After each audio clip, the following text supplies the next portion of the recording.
Took 3 clicks this time. Jennifer Pharr Davis is a long-distance backpacker, author, speaker, mother, National Geographic Adventurer of the Year, entrepreneur. She's just a modern-day Renaissance woman. Brew Davis, who I think will be joining us in a minute, is Jennifer's wife, an accomplished musician, father, adventurer, and owner of one of the world's greatest names. Thanks, at least Jennifer, right now for joining us. I'm sure we'll get Brew and maybe a couple of kiddo cameos here in a minute. Yeah, you just emasculated Brew. Yeah, reread that sentence, Zach. What'd I say? Jennifer's wife. Wife. Oops. Well, you know what? My stupidity does not get edited out, so we're leaving it.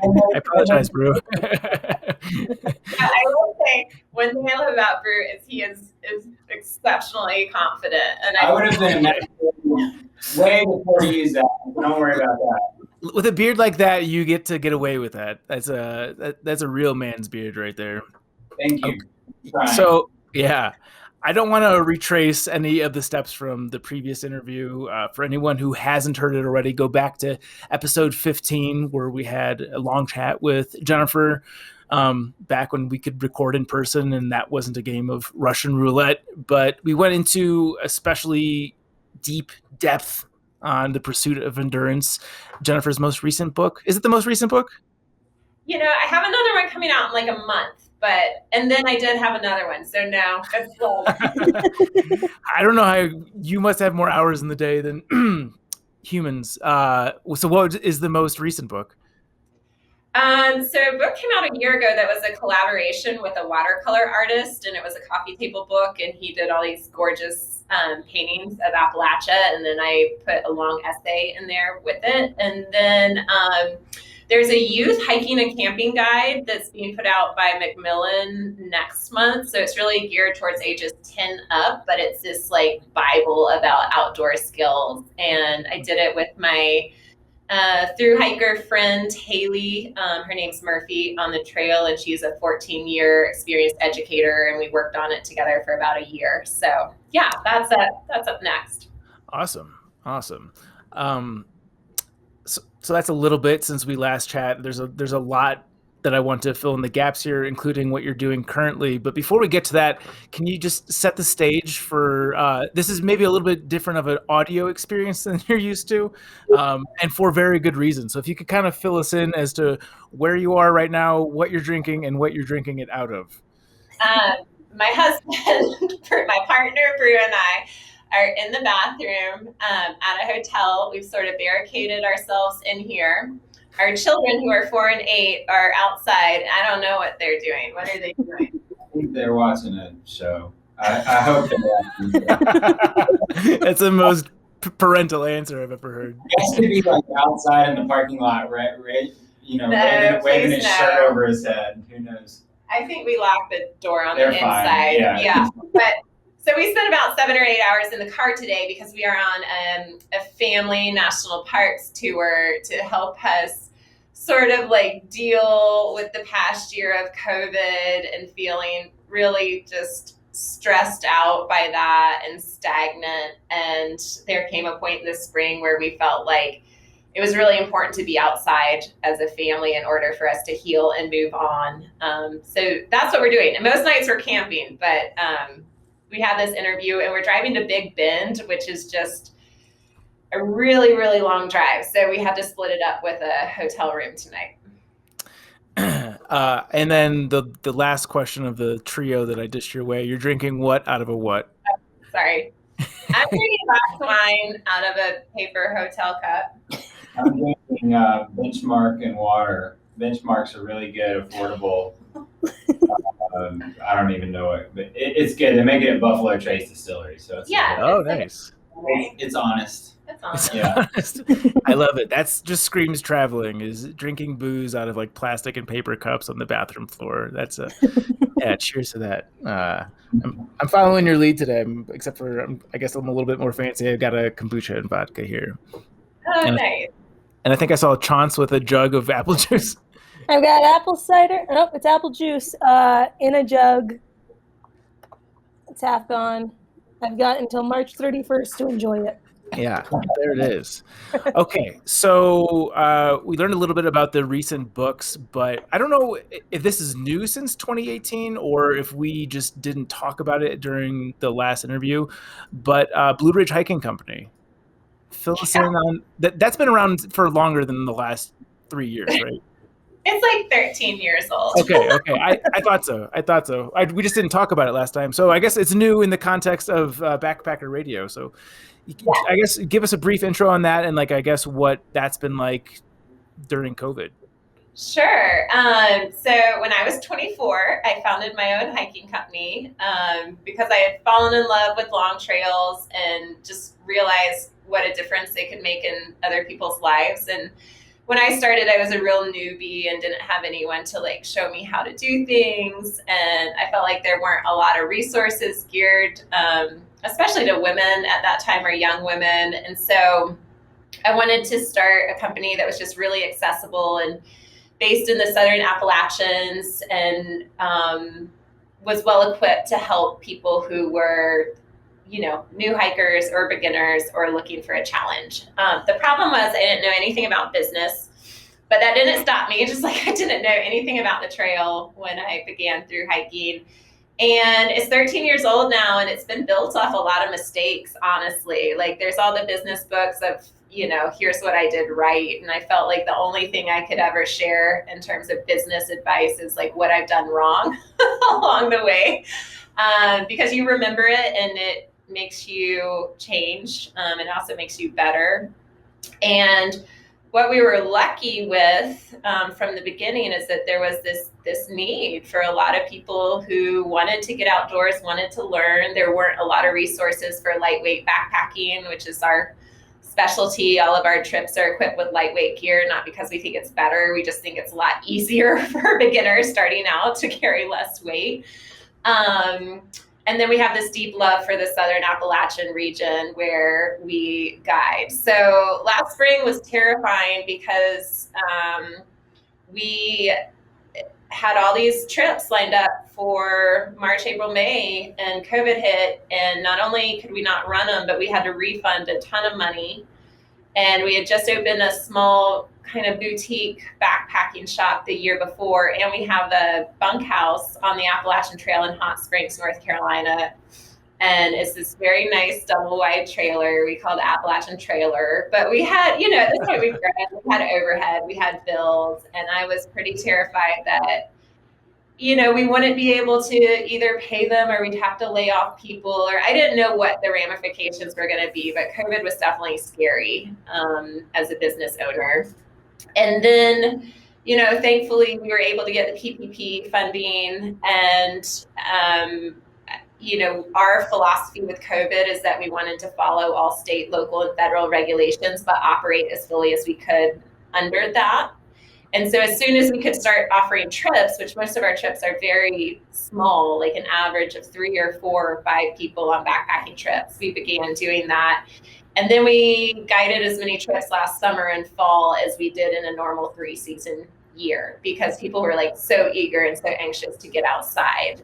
So that was really nice that we were a business that was able to rebound. And this year looks really strong. We're having a very busy spring, and we hired back an assistant manager to support our lead manager, and that allows Brew and I to take a break to visit national parks and then focus our attention back on speaking and writing as well.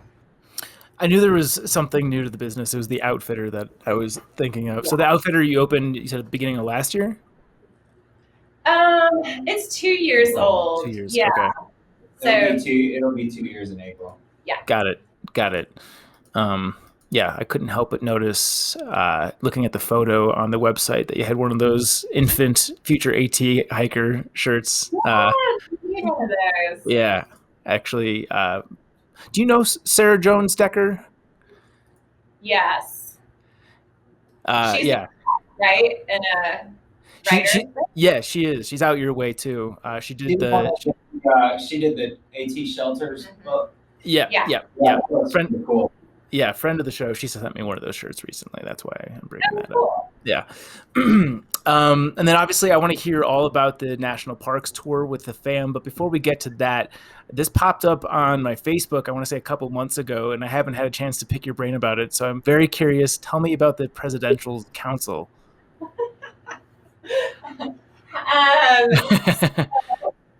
I am on the President's Council for Sports, Fitness, and Nutrition. And it was totally unexpected.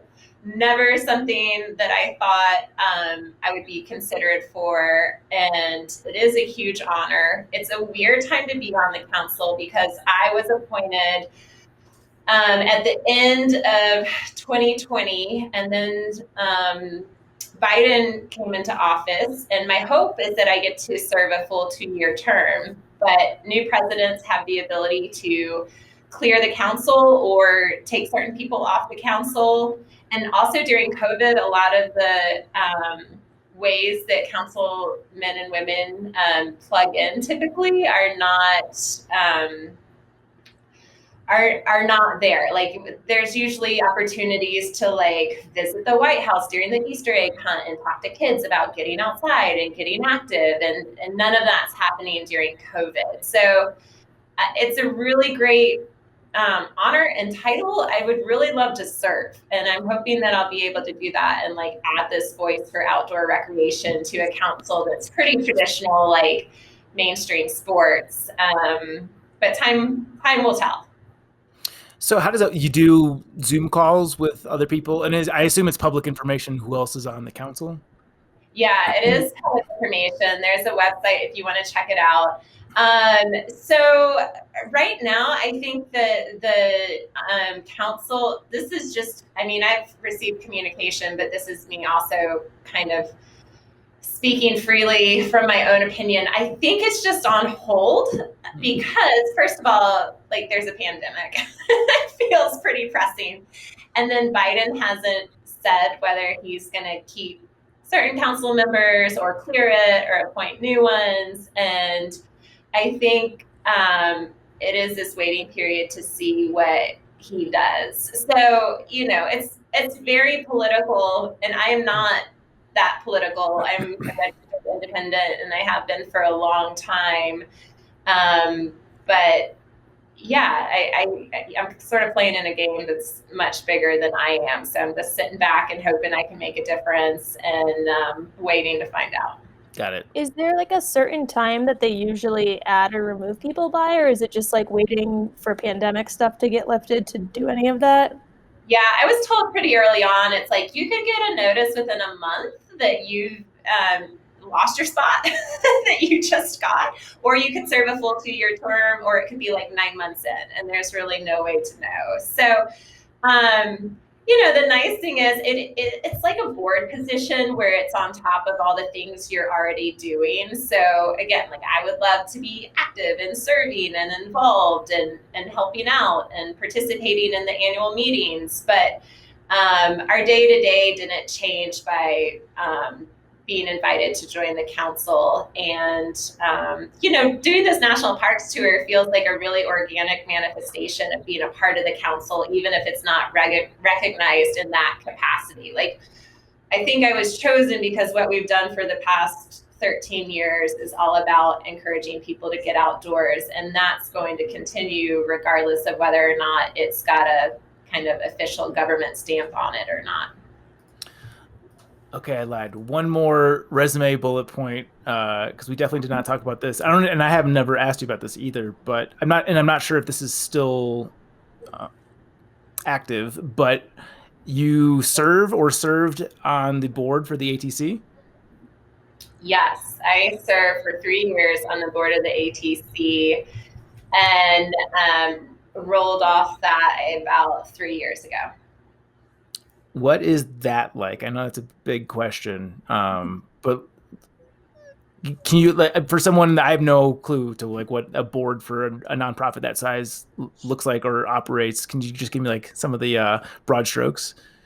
It was wonderful. It was like, I have nothing but positive things to say about it. And I was really intimidated to join. I mean, they were looking for younger people and women and diversity. And I had a lot of experience with the AT and trails all over the world, and had been a volunteer and donor for a long time. So I was invited to be a part of it. And I was just intimidated because I was, in my early 30s and in this room with very accomplished, intelligent professionals. And I just always felt so lucky to be there, because every time I sat in board meetings, A, I learned so much from the people who sat around the table. B, I was struck by how passionate they were about this trail and about this resource.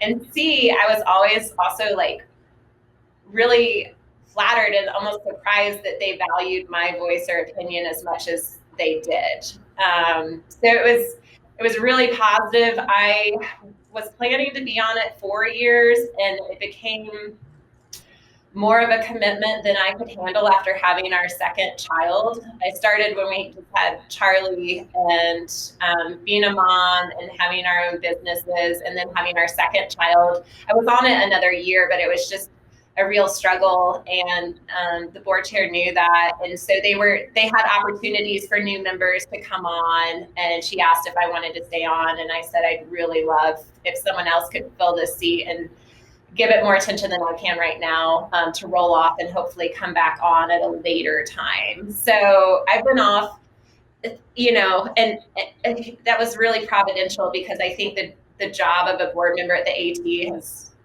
really revved up over the past 3 years. They've had 2 new CEOs since I left, and a pandemic to deal with, and pipeline controversy. And so I know they're working hard, and I would not have had the capacity to give what they needed at this time. So I feel really grateful for the experience. I'd love to serve again, but it was great that I could roll off when I did. Thank you for walking us through that. Yeah, I'm curious, how does the voting aspect work? How often do the meetings happen, and then how do they decide what actually goes to the board for a vote versus actually just being decided by the higher ups at the ATC itself?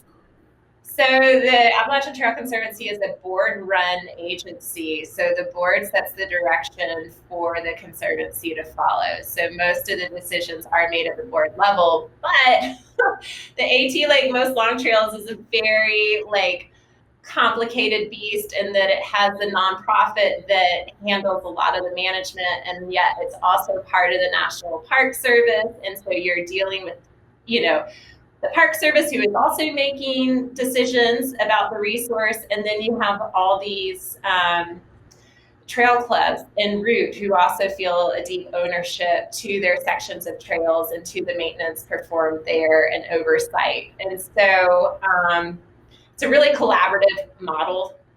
I don't think there's any surprise decisions that the board makes. It's fleshed out pretty well amid all the agencies involved. And the board, it was meeting 3 times a year, which had gone up. When I started, they were like, it's twice a year. And they said it was a very active board, but it was another, part-time job for me. And again, I loved it. I loved the trail. I got, so much out of it. I would like to think that hopefully some of my contributions were impactful. That I would just encourage anyone who wants to be a part of a board to make sure they have the time and capacity to do it and do it well. And also these trails, because Brew was there for me. I really struggled with this decision because I love the trail. I would lay down in front of, any threat that was coming towards the trail. And I felt like this was a great way for me to give back. And he was like, the trail's going to need you in 20 years. The trail's going to need you in 40 years. But our kids need you right now. So that, that was sort of what gave me, I think, the confidence I needed to step off, knowing I could come back later. Yeah. And I think what you left off on there serves as the perfect segue into what you're doing now is your national parks tour. But the prelude to that is, what has it been like being a parent of 2 youngsters hopefully through the heart of COVID. And remind me, how old are the kiddos? Do you want to take this? Sure. They're 4 and 8. Charlotte or Charlie is 8 and she's in 2nd grade, and Gus is 4 and he's in like pre-K. It's been hard, in a word, and I can only speak for, we can only speak for North Carolina, and really only Asheville. Only Asheville, because Asheville is a unique place, as probably listeners know. I mean, it's really artsy. It's a kind of Democratic stronghold in a Republican state, and they push back hard, and most of the time that's really cool, and sometimes it becomes maybe challenging, or I don't know. We don't need it. If you want to read what we think about all of that, you can go on Facebook, because we've ranted a handful of times since January, and because that's what Facebook is for, right? Yeah. Well, I think it just it gets to the question of, are we looking at this issue holistically or not? And I don't know about all of the listeners, but speaking anecdotally for myself, I've known 4 or 5 times as many people my age who have committed suicide as who have gotten even sick from COVID. So that weighs heavily on me.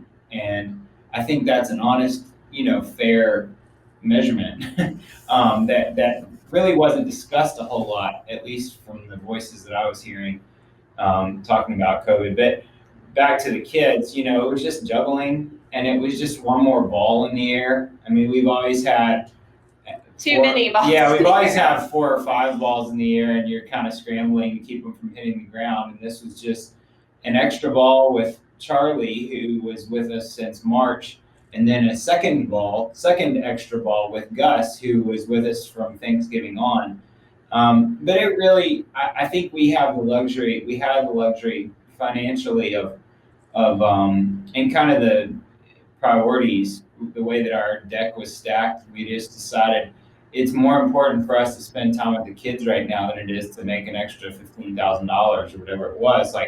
And I know there's a lot of people that don't have that luxury, and they don't have that choice of, well, our mortgage is covered, and so we're okay for 6 months, or Jen gets the PPP loan or whatever. But it just, it was another thing it was another layer. But I think we always had this kind of balance of, well, this is our truth, these are our feelings. But then you also, on the flip side, say, well, I'm not at Normandy right now. This could be a lot worse. Like, there were a handful of times last summer where we were sitting on our deck at our old house, and we were drinking, having a glass of red wine with a burger, and the sun was setting, and we were, it's like, this is okay, we're all right now. But I would say, Brew would say that, and I would say, well, yeah, but during times of war, the community and the country was united through purpose and through relationships. And that has been taken away during COVID. Like, so many people, whether it was out of work or, not being able to do the things that they derive so much pleasure or identity from, like through hiking or whatever it is, it's different for everyone. Playing music, Brew's a musician, like those outlets were taken away, and so many people lost purpose, and then they lost their community. And I agree, like, someone, we're fine, we're gonna be fine. There's definitely been much harder times in history, but I also don't think we need to downplay and I don't mean to do that at all. I think I was just speaking about me and where we were, and I think that's part of this. That's part of the challenge of this, is that every single person has a totally different experience. We're in Texas right now, and I feel like they had a better COVID than we had. They were like, they're kind of freewheeling, and then they get hit with this ice storm, and then it's like, DEFCON, whatever, 5 or however that works.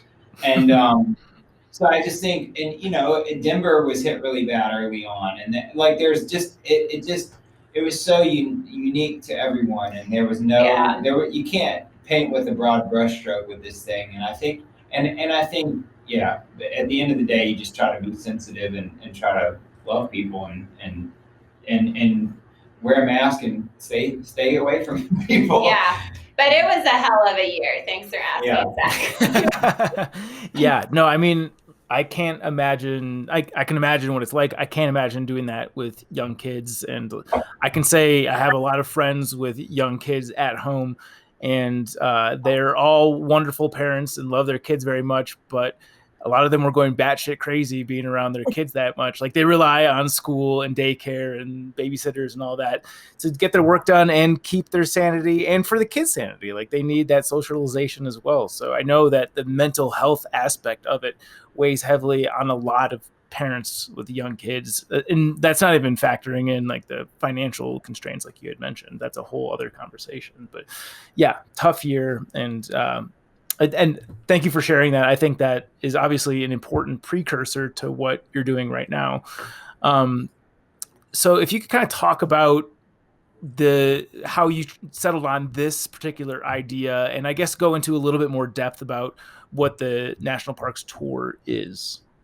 Yeah, so we were actually calling this our COVID recovery tour, and it all stemmed from the fact that right after the new year, and we worked like all last year, because I usually spend a lot of my time traveling and speaking, and that was like wiped with COVID, and we lost our assistant manager for the hiking company, and so Brew and I tried to we lost a lot of our guides just because of transition of losing a season, so we stepped in and we're leading trips and working at the shop and trying to support our manager and just doing whatever we needed to do to sort of protect that business. So, and while taking care of our kids. So by the time we got to New Year's, which with retail, you're working really hard through the holidays as well.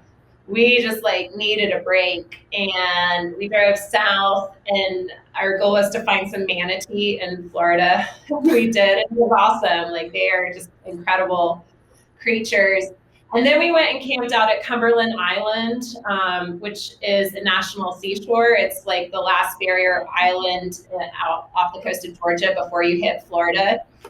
So we went and camped there in early January, and it is just like gorgeous. Like you take a ferry out there, there's no roads to it. And we were out there at this amazing campsite with these trees that our kids could climb on. And there were like, also, there was like an orange tree near our campsite, and you could walk out to the beach and collect seashells. And we were out there a couple days, and I think all of us at one point just looked at each other and had this realization that from the past 10 months, this was the happiest and healthiest and most normal we had felt. And it was also during the time of the Capitol raid, too, and just put it in context. And so all of that stuff was going on, and here we are in nature, and everything this year has felt so like stressful because we're just looking at our devices and hearing how divided we all are. And we're so in the moment with COVID. And then we would go to the seashore and just watch the ocean. And like, there was such like therapy in knowing that the ocean just like rises and falls every day, and the tides come in and the tides go out, and seeing the stars without light pollution. And this island is really very much a wilderness that looks untouched by humans in a way that not many places do in the US. And there's just like such comfort in that. And so I think just coming back from that trip, we were out there 3 days, I think we camped 2 nights, and we were like, oh, this is what we need more of. Like we didn't even realize it till we got out there, but we were like, this is what our family needs more of. And so, and at that point there was no plans for the school system to return to the classroom anytime, and both our kids were out of school, and the hiking company, we could see it was getting to a point where we could sort of rehire the support it would need to allow us to leave. And so this, you know, National Parks Tour, it's partly for work, it's partly for personal reasons, but more than anything, I just think it's about healing as a family. And our goals for this trip is to give our kids like some real tangible experiential learning, like have them feel like they can just be free and experiment and learn and explore in a way that they haven't felt inside our house all year. And we take them, we take them on hikes and we take them outdoors, but there's something so different when you're camping with them and you're traveling with them. Mm-hmm. And then a big part of it too is after feeling like our nation has been so divided, and like that's just the message you hear on the news. Like every time you check, it's like, how no one likes each other. And Brew and I have always been in this place where it's like we all have more in common than what separates us. And national parks are our literal common ground. Like they are public land. It's where, as a thru hiker, I meet people who are uber liberal and uber conservative, and we can all like walk together and have these amazing conversations and really learn to value one another and each other's perspectives. And it's like, that's what we need to be reminded of now. That's what we need to hear. We need to like stop checking the news and go like interact with some people who are wonderful and very different from us. So part of it was about healing in that way. And then just like, again, going back to nature therapy, and this is where we feel happy and healthy. And we know right now there's this big push for vaccines, which we are all about. And like people need to get vaccinated so that they feel healthy. I also, if they don't want to, I appreciate that freedom of choice, but it's like people are going to need to do more than just get a shot to really feel healthy after all this. And I think going outdoors is our effort to heal as a family, but we also hope the message encourages other people to see that there is this like very accessible, very affordable therapy that can help like people of all different ages. And we're not doing this grand tour in an RV. We're just like pitching tents. And one of the tents, because we have really nice ultralight backpacking gear that is not good for car camping. So like one of our tents is like a $40 Coleman tent. I might have the exact same tent, by the way. We got the cheapest thing from, what's that big box? Yeah. Say it again. I got Costco. Not Costco. Not Bass Pro Fishing, but like Cabela's. Yes, Cabela's. Yeah, I got the cheapest like 8-person tent from Cabela's, and I think it was like $70, and it does the job. There's something to be said for space. Yeah. I got an 8-person tent when I worked at the summer camp I was working at, and there is an actual closet included in the tent. Like it came with a pole put across the closet. I set it up. I was like, this is fantastic. I helped these people put up a tent in Mammoth Cave National Park on Friday night, and I felt like I was like helping like some Bedouin family like put up like it was the most elaborate like multi-room thing, and it just made me think they're really traveling in style here. They're gonna break out like the rugs and everything. Yeah, ours are not that, but like we're not trying to spend a lot of money. We're not trying to set any records. We're just trying to be like, just go. Like we need to go. Maybe you do too. Here's some places, some tips, some how-tos. Maybe this is helpful. Maybe you're just going to parks near where you live. But I think the message of getting outdoors and finding healing there is really important to us right now. And so we're just hopeful that maybe it strikes a chord with other people as well. Yeah. So what part of the tour is the work part? Because I know you mentioned that like part of it's for the family and the fun, but part of it's for work. What are you doing that's considered work? Well, we have, so in the past when we've traveled, Brew is like, he's like a travel planner. He loves maps and he loves logistics. So in the past when we've toured, we've always worked and funded our tours through book talks. And that wasn't an option on this trip. And in the past, we've had like partners and sponsors who have been willing to contribute to our travels to be represented at those talks, which makes sense because they get an audience. And with this trip, we reached out to a couple of our partners in the outdoor industry and said, hey, like, there's no in-person talks. We're not doing any events along the road, but we can generate content for you. We can take pictures and images and do blogs. And that's definitely a pivot for us because Brew and I feel so old. I don't know why, but like you tell us to like do technological things, and we're like, we can't print it out, like show it to us, and we love these in-person events. Like we like connecting in that way. That's always sort of been our model. But when we reached out to our partners, they were like, yeah, actually we do need a bunch of content. You could help us with different blogs or images or videos that need to be developed. And also they were just really supportive of the message of getting outdoors as a family.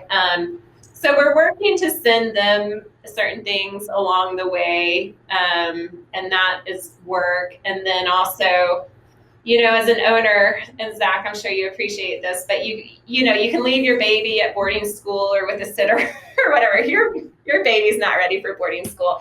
Our hiking company, like, it's at boarding school level. Like it has people who can run it day in and day out, but you're still on call. Like you're still managing that work occasionally from the road. And then, she's given one talk.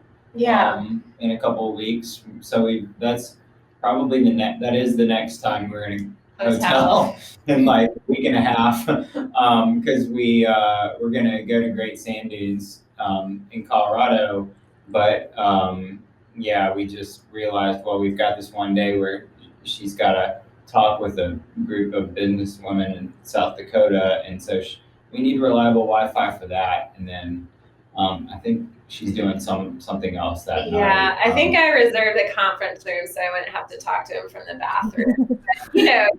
Things like that. And I think when you become, I don't know, at 21 you could leave and just like through hike a long trail. And even with this trip, like the day we had planned to leave, we couldn't leave because of work and because of taxes and because of all these things. And I do think you have to be more creative when you have more responsibilities as far as what your adventuring looks like, but it's still really doable to get out there if it's a priority. Yeah, I think that's a good point. Like Jen has always, whenever people are like, oh, I don't know how I would ever through hike, it's like, well, because they're saying I've got all these responsibilities at home.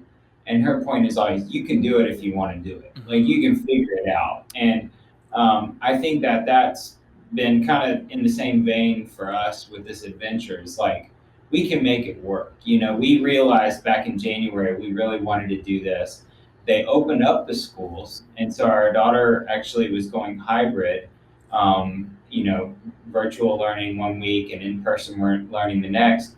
And we finagled it so that she's actually only missing 4 days of school and we're getting we're getting a solid month of travel.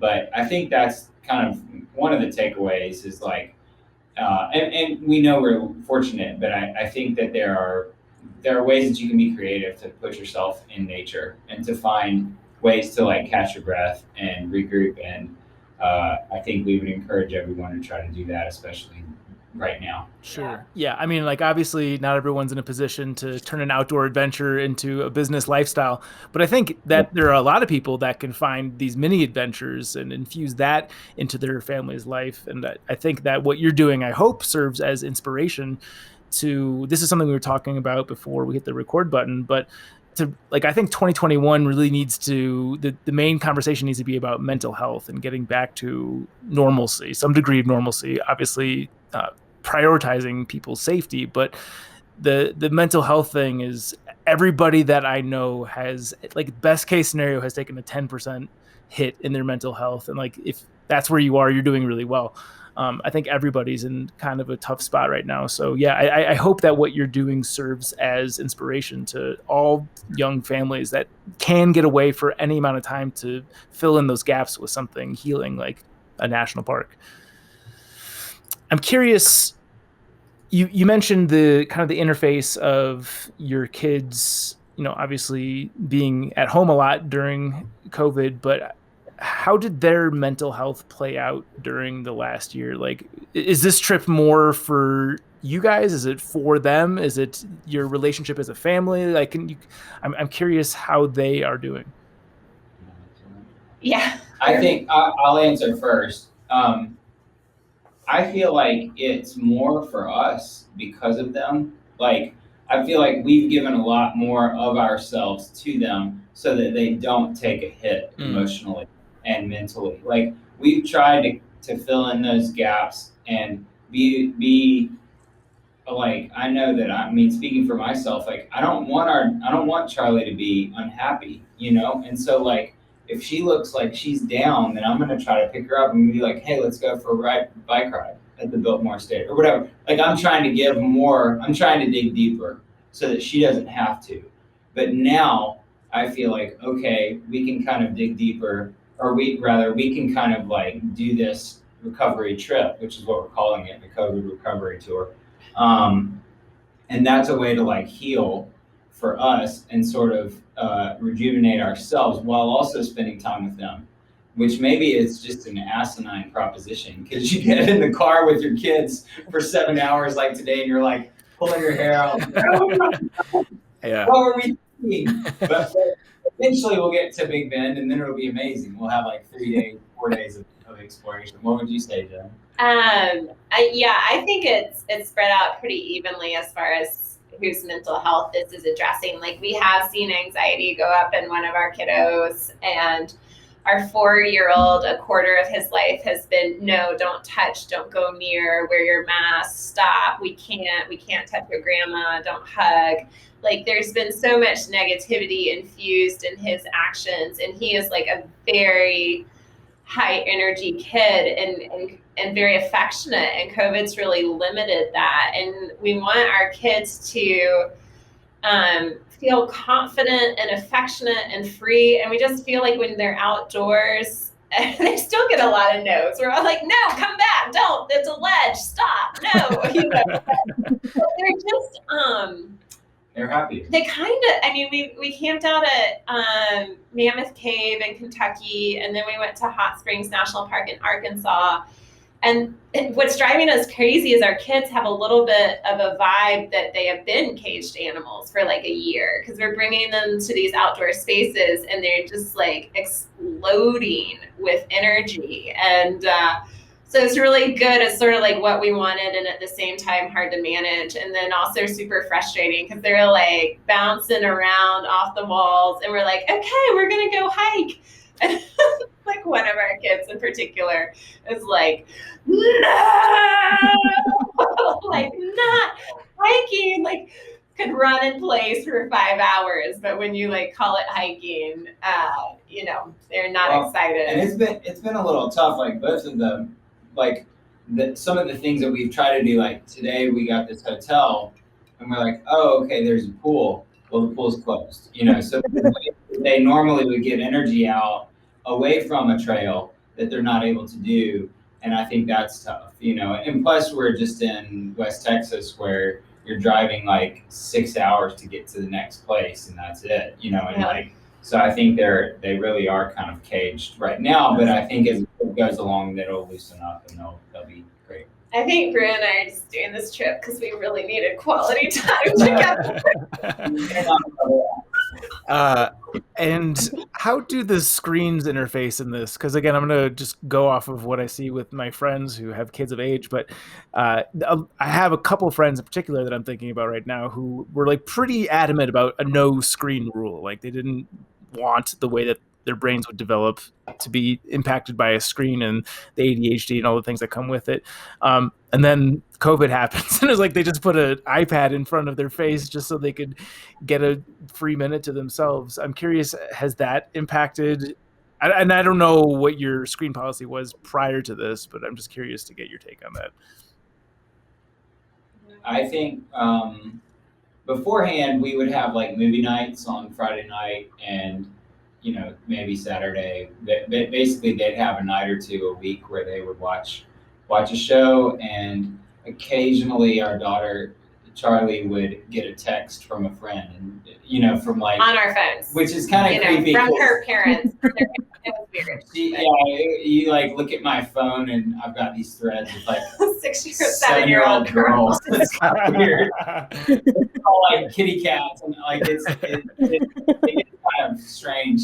But I think we have tried to balance it and COVID's definitely had an impact.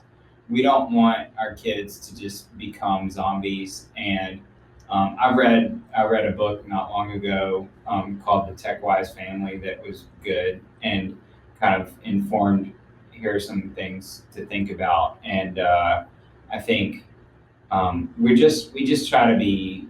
We realize, like, look, we're either because of COVID and now because we're in the car if we're in the car for 7 hours, we're going to let them watch a couple of things, like a show or two. But even those shows, like I was telling Jen just today, I was like, they watched an old Mr. Rogers' Neighborhood, which I still think is like gold. Like, it's absolute gold. And you can't even watch them on the PBS app. You have to pay like. My dad worked on that show.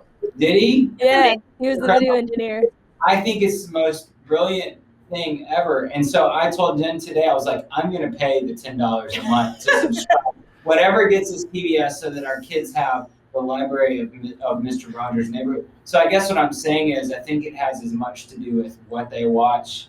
I mean, you don't want them to just become zombies, but like during COVID, I'm cool with them watching an hour or even a little bit more of TV a day if it's good stuff. Like they watched a reboot of Carmen Sandiego and I was like, it's a little too violent, like they're like sword fighting. It's like, no, that's so. I don't remember that. I just remember kids running around on a map. That's the only thing I remember about that show. This is the new one. So they made a new one, and it's like a little more edgy. Interesting. The dark side of Carmen Sandiego. Noted. Yeah.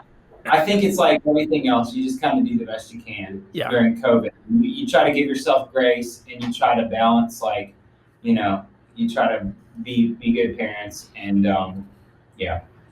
that's what I think. Gus is knocking on the door. I'm like sitting back. I'm like, I can hold them off. No. Yeah, go ahead. Did you have anything that you wanted to elaborate on that? I know it's not really relevant to the national park thing. I was just more so curious as a new parent. Yeah, I mean, I was totally at the point where it was like, hey, remember when we all thought screen time was like bad? Like 3 months into COVID, and we were never like super strict with screen time, but we did try to like limit it and have as much like outdoor and interactive time as possible. And so when the school plans for the fall were announced and it had our daughter in front of a screen for 5 hours a day, we were like, we're not doing it. Like we're not. And so because we didn't, I think it made it harder on us. She was enrolled and her teachers and principals were understanding, and they were like, we understand that different families, have different needs. And so she did like basically the minimal amount, which was like to check in, do her assignments, but then she was off all day. And so like she did a lot of work with us. Like she came to the shop with me. She traveled out to the trailer when I needed to mow the yard or like fix a nozzle on the bathtub, or she would like pick up a guide from off the trail with me. And I do think that was time well spent. I think she would have been better served in a social learning environment, in-person learning environment. But I think she did learn a lot just about running a small business. And we've always had a business model that allows our kids to be an active part of it. But for example, like, last year we had these author talks set up through our hiking company, and they were supposed to be in person, and then COVID hit, and so we did it virtually, and we hosted this virtual book club. And it was awesome, and it was really successful because everyone was like needing online content at the time, and we had these just super dynamic authors participate. And our daughter saw that, and she was like, you need to do a kids book club. And I was like, oh, no, that's cute. And then like a year later, she's still at a club, and I'm rebooting like, our company book club to go another round with adult books. And it's like, she's here. She wants to read. She wants to like create this content. We can do it together. And so they're very low production quality, but like she's helped me put out we call it little hiker book clubs. And it is fun because we go through a book together that talks about engaging in the natural world. And then Brew comes up with a fun kid song and he plays that. And then we come up with an activity that's going to encourage kids to get outdoors. And we do that all together. And so like that type of project that's come about organically because she has been at home has been positive. But yeah, it's been hard to kind of stick to your guns as a parent this year with trying to give your kids like just exercise and less screen time and good food, and then at the same time need to get your work done, and having very little like resources or childcare. And like Bruce said, I think the name of the game this past year is just like grace, giving each other grace. So, but yeah, they're resilient kids, but they're really happy right now to just be set free a little bit on this tour. Yeah. So, okay. Jumping back to the tour. Oh, sorry, Zach. No, take it. Jumping back to the tour. How did you come up with the schedule for it? Like, where did you go? Where are you going? How did you create the loop? And that's all Brew, who's handling Gus. But so I am much more the like, let's just see which way the wind blows and we'll go that way. And Brew takes great delight in scheduling like almost an hour by hour itinerary. And I think somehow over the years we've become a good mix of, he does his full itinerary and then I say, and I feel like we need to take this side trip. And we compromise in that way. But weather was definitely a factor. COVID regulations were definitely a factor. I mean, we've gone through so far Tennessee, Arkansas, and Texas, and we were researching like which states had quarantine, which states didn't, where we could go, where we could book campsites. There are some national parks or places that are still closed.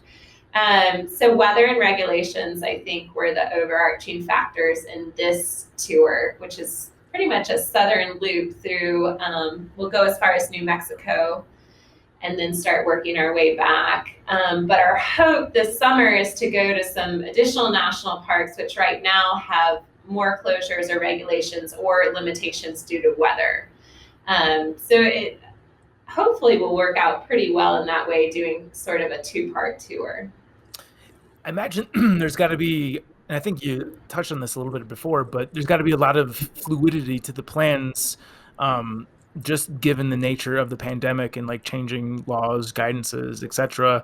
How do you stay on top of that? Because like, are you looking at a state level, a county level, a park level? Like I just feel like there's so many different things to have to reference to make sure that you're doing it right. And you get somewhere and something's not closed and you're scrambling for a place to sleep at like 9 p.m. Yeah, well, Brew is the one who does the research, and I think he looks at the places we want to go first to see their websites, and what, the national parks are pretty good. They have a little caution symbol on each park page, and it has park alerts, and so you click it, and then it's going to say like what's open or what's not, or what precautions are being taken. So I feel like the national parks websites have been really helpful. And then, he's been looking at different states too. But even in our sponsor packet, which we sent to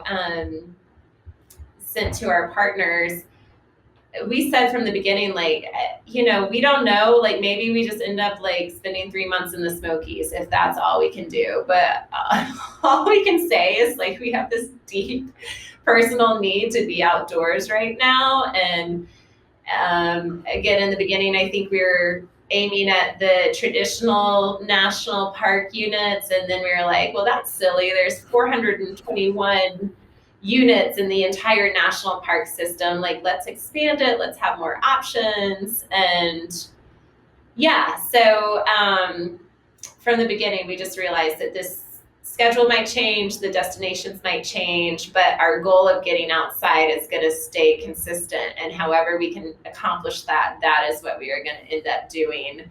And I feel like that's where everyone is at right now. Like even in my professional speaking career, I used to harp on adaptability and resiliency. And I feel like as a nation, we can just check those off. Like I don't think I need to talk about those anymore because we've all been really well versed in adaptability and flexibility and resiliency. So I think we're doing right now what everyone has become very used to doing over the past year and just seeing what opportunities we can take and going in that direction. Mm-hmm. Of what's on the itinerary right now, how many of the parks have you been to? How many of them haven't you been to? Which ones are you most looking forward to? And I'm going to kind of draw this question out because I think most thru hikers, and you're a very accomplished thru hiker, are very goal oriented. Like they want to do a trail from point A to point B. And I feel like sometimes that can interfere with more of the national park mentality. Like it's less of to cross something off of a checklist to say that you went to a national park, because like there's just so much to explore within a national park. So I'm curious to know your prior relationship with national parks. We've been to a lot of them. I will say, like, I hope one thing my message does or is encouraging for people is, I was a big thru hiker. I identified as thru hiker. I did long trails. That's what I did. I did them in all different ways. And then I had kids, and it totally like changed the game. And I think we started looking at adventures that we could have as a family. And there are thru hiking families out there, just like there are thru hiking dogs, right? There's a lot of dogs and families that are not thru hikers. And I'm not sure I have a thru hiking family, but finding ways to be outside and have adventures together has been just as rewarding as any thru hike that I've ever taken, if not more so. Yeah. So to get to your question about where we're going, we're headed to Big Bend, which I've never been to before, so I'm super stoked about that. Carlsbad Caverns and the Guadalupe Mountains, we're headed in that direction. Great Sand Dunes is another one. And those are all new for me, which is exciting because in our travels, we've hit up a lot of the national parks, but those are all going to be seen with fresh eyes for our family. And then we're going to try to get to Mesa Verde, and I'm really excited about that from an educational standpoint for my kids, because they get to see the cave dwellings are closed, like you can't go in them, but you can still look across and see them. And I just think for my kids to visualize like how the indigenous people were living and how creative they were and the tools they were using. Mesa Verde is just so dramatic in that sense. So Brew and I have seen it before, but we're really excited to let our kids kind of see that landscape and that way of living. And then we're going to do Black Canyon of the Gunnison, which is terrifying to me because our 4-year-old is this total risk taker. And so I think I need to like leash him off or harness him or something, because he's going to want to look over every ledge and, out dropping with the 3,000-foot drops. So at least a parachute. Yeah, something. So that's what we have on this sort of tour. And again, it's fluid, so who knows? But so far we're on track, and we're where we wanted to be. And we did Mammoth Cave, which was amazing, and we did Hot Springs National Park, which was very different. But Brew and I both sort of had a history background, so we went there and learned all about its connection to like gambling and Al Capone and like Major League Baseball teams and Bill Clinton. There's just like so much history and so much character and personality, and so that was a super fun spot too. Is there a story that you can relay on one of those topics? Because all of those sound really interesting. Yeah, choose Al Capone. Yeah, tell us that story. So Hot Springs was like the Las Vegas before Vegas was a thing. Like gangsters and mobs sort of like ran the town. And actually, it's all kind of bleeding together, but we were just there. And I'm pretty sure like the first national park ranger to be killed in the line of duty was killed because he was trying to like put down an illegal gambling ring like on park property there in Hot Springs National Park. So and they had they have a horse track, and that's where all the spring baseball training would come. And so Babe Ruth hits his first professional home runs there. Wow. And it was really cool. Like we drove into town and we were like, let's Google ghost stories. Like everything just looked that right combination of like decay but alive, to where it made you feel like there was a lot of just active activity there. A really fascinating place. And again, one where actually the bathhouses run by the national parks were closed, but the trails were open. There's a lot of outdoor hot springs you can visit, and it was still definitely worthwhile. You mentioned that one of the kiddos, when the word hiking is brought up, a temper tantrum might ensue. I'm curious, do you have what sort of goals do you set for yourself in terms of like, I'm going to pick a hike that's X miles or less because I know that if I do anything longer, it's likely to implode? Or like, how do you go about choosing which particular treks you're going to take on? We really, 3.5 miles is a super long hike for our family. And I'll just say it's not because of the 4-year-old. So, process of elimination. Yeah. We've been really, I think, thoughtful the whole time we've been parents to not turn hiking into a death march. Like, we've been really conscientious about that and wanting it to be fun and wanting it to be an activity that our kids choose. But we then also had a kid where her personality is not her, again, process of elimination, but one of our kids, forward motion does nothing for her. And it's strange for me to see because I'm so wired to want to go around the next turn, to want to see what's at the top of the hill, to like, if you put a path in front of me, there is this like curiosity that pulls me forward. And my son is very much that way, almost to a fault. Like he just sprints ahead. The trail means go. It is green light, go.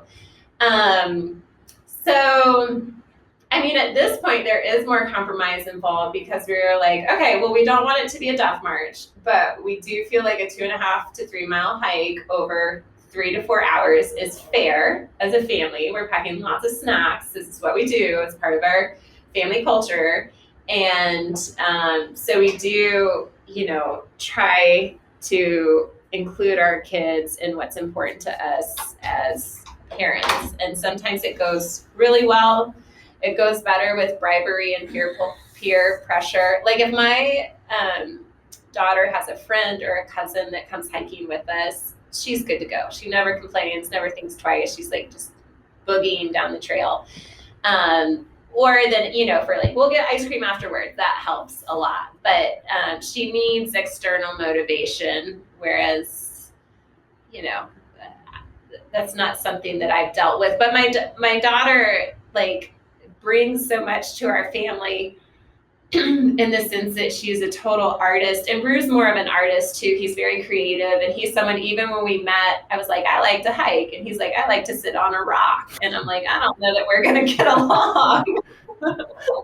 And we have in so many good ways because we need each other. And it's the same with my daughter. Like she loves camping. She loves painting. She loves like journaling. Like she loves make believe in the woods. And there's all these positive bonuses that she brings to our time outdoors because of who she is. So I think like leaning into all those, like we were hiking in Mammoth Cave National Park and probably doing about 3 miles or maybe a little bit, like 3.5. And she was lagging a little bit, but then we got to a bridge and the family like acted out 3 billy goats gruff. And she just like loved it. Like she was the troll under the bridge and Brew would tromp over and then be like, no, eat my son. He's coming. He's a delicious tender veal cutlet. And so then like Gus would chomp over and like his sister would come attack him. And then we were all good and we could make it to the end of the hike. So I just think leaning into that creativity on trail has become important for us. And, I know this will be a very different answer than the FKT version of this question, but I'm curious, selfishly curious, what's in the car? What's the gear that you're bringing? Because car camping with the family is a thing that I am aspiring to, but I'm very bad at car camping just because my frame is backpacking. So I have like all the ultralight stuff that like once you get to a place and you have a lot of time on your hands, it's like, I don't know, maybe a deck of cards if I'm lucky. So I'm curious what you do for entertainment, food, sort of the car camping essentials. So when we went to Cumberland Island, there was this hybrid thing that they had going on. They had, because it was on an island and a beach and sand, they had these carts that people would load up with food and whatever provisions. and they would wheel the carts to the campground a half mile away. And it was like a cross between car camping and backpacking.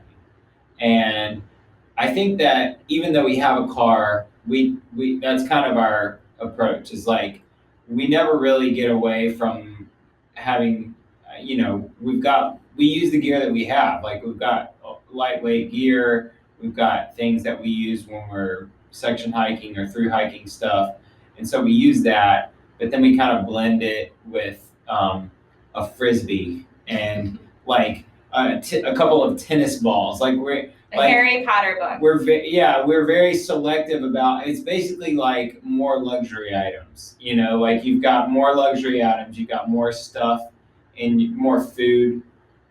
This particular time, because one of our partners was a local Whole Foods store, and so we have a whole boxes and boxes of food, and yeah, it's just kind of trying to make it so that the kids, like when I hike or when I talk to people about hiking, I say, you want to be as light as you can while still enjoying yourself in your campsite. And I kind of think that holds true with car camping with your kids. It's like, go light, but like, don't be masochistic about it. Like, just, you want your kids to enjoy it. And if that, like, we've got a bunch of books. We brought Shel Silverstein books and Spider-Man books and Ramona Quimby, and all this random stuff that our kids love. We've got coloring books and magic markers. And some adult books, too. And adult books, yeah. We definitely have adult books. And bourbon, and, So, yeah, that's I think, trying to, those are the M&Ms for everybody, the incentives for everybody at the end of the day. But we're still, like, we pull up to the campsites and it looks like we're doing it wrong because everyone else is like kitted out, geared out, Yeah. They've got this stuff, and we're just setting up like 2 measly tents and setting on, cooking on our lightweight camp stove. But that works, like that works, and some of our permits actually are backcountry there, but not too far of a hike in for our kids. So we always, I think, want the flexibility to feel like we could pack up and hike in, but it's definitely heavier than our usual base weight. We've gotten really comfortable with the hike your own hike mentality in life, and not just in hiking. It's like, just, it's not doing yourself any good to compare yourself to what somebody else's campsite looks like. Just be yourself and like roll with it, and that's how you're going to be the happiest. So yeah, well, and as Brew saw the other day, it takes forever to like set up the huge tents. Like, we're quick to set up, we're quick to roll out. We try to be pretty efficient. Yeah, that's true. Yeah, so no double-decker like 8-patty Coleman grill or anything like that. No, but it smells good in the campsite next door, man. Yeah. We still know how to yogi. We just send Gus over, like, say, hey buddy, go over and like talk to those people that are making their flank steak. Well, I imagine the acoustic guitar is one of the items in the vehicle. It just barely made the cut, honestly, because I'm such a mercurial songwriter. I write when I go. It's what I say about trail running.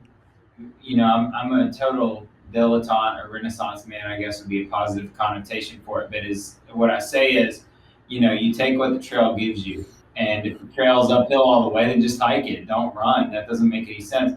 Well, in this case, it just felt like our car was really full, and I told Jen, I was like, I'm okay bringing a harmonica. Like, I need to kind of like try to mess with the harmonica some and see if I can play it. But she convinced me to bring it. And honestly, I haven't broken it out a single time yet. And I kind of figured that would be how it is. But it is fun, just even for 2 or 3 nights to have it and mess around and play it. There's something very, mesmerizing about a guitar and a campfire. That's a good combination. Absolutely. Peanut butter and jelly. Yeah. Chance, I've been overbearing with the question, so if you want to jump in. Oh, I've been loving it. I've just been listening. Okay. Yeah, I guess. I mean, I just love the reason behind your doing this. Like, obviously, what you're doing is awesome, but I think the message behind what you're doing is very impressive, and I hope that it serves to inspire a lot of our listeners today.